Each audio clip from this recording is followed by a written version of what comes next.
Bangladesh Singapore match মানেই বাড়তি উন্মাদনা। সেটা যখন হয় এশিয়ান কাপ কোয়ালিফায়ারের ম্যাচ, তাহলে তো কথাই নাই। এই উন্মাদনা আরো দ্বিগুণ বেড়ে যায়। এএফসি এশিয়ান কাপ বাছাইয়ের তৃতীয় রাউন্ডে দেখা হচ্ছে বাংলাদেশ বনাম সিঙ্গাপুরের। নিঃসন্দেহে এটি একটি দক্ষিণ এশিয়ার সবচেয়ে বড় ম্যাচ হতে যাচ্ছে।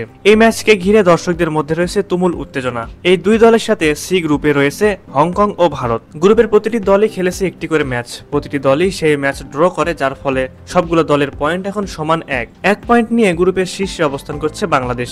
নিয়ম অনুযায়ী 4টি দলের মধ্যে শুধুমাত্র গ্রুপ চ্যাম্পিয়নরা পরবর্তী রাউন্ড অর্থাৎ এশিয়ান কাপের মূল পর্বে সুযোগ পাবে। এই জায়গা থেকে বলাই যায় যে বাংলাদেশ এখন পর্যন্ত বেশ সুবিধাজনক অবস্থায় রয়েছে।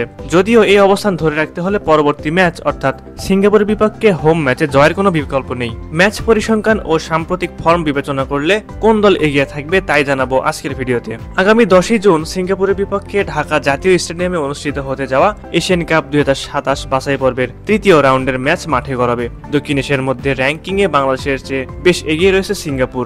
সিঙ্গাপুরের তুলনায় বেশ খানিকটা পিছিয়ে রয়েছে বাংলাদেশ।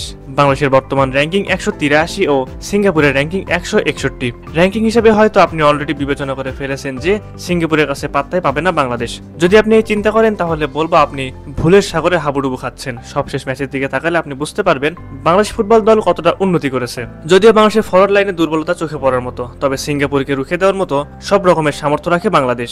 এখন তো আরো বাংলাদেশ দলে যোগ দিয়েছেন হামজা চৌধুরী ও সামিদ সোম।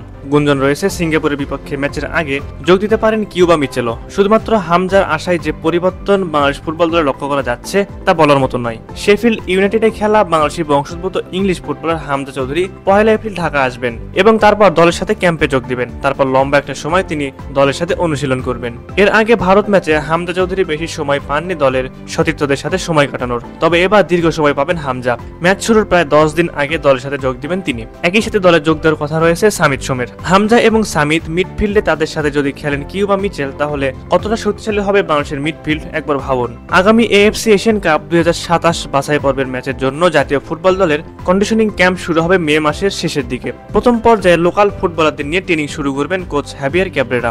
পরবর্তীতে দলের সাথে যোগ দিবেন হামজা চৌধুরী। ক্যাম্পে হামজা চৌধুরী যত তাড়াতাড়ি যোগ দিবেন ততই ভালো হবে দলের জন্য। সুপ্রিয় দর্শক, এশিয়ান কাপ বাছাইয়ের বাংলাদেশ বনাম সিঙ্গাপুর ম্যাচে আপনি কাকে এগিয়ে রাখবেন? অবশ্যই আপনারা আপনাদের মূল্যবান মতামতটি আমাদের কমেন্ট করে জানিয়ে দিবেন এবং বাংলাদেশের ফুটবল, ক্রিকেট সহ সব ধরনের আপডেট পেতে news extra BD sports Facebook পেজটি ফলো করবেন এবং আমাদের নিউজ এক্সট্রা বিডি ইউটিউব চ্যানেলটি সাবস্ক্রাইব করবেন।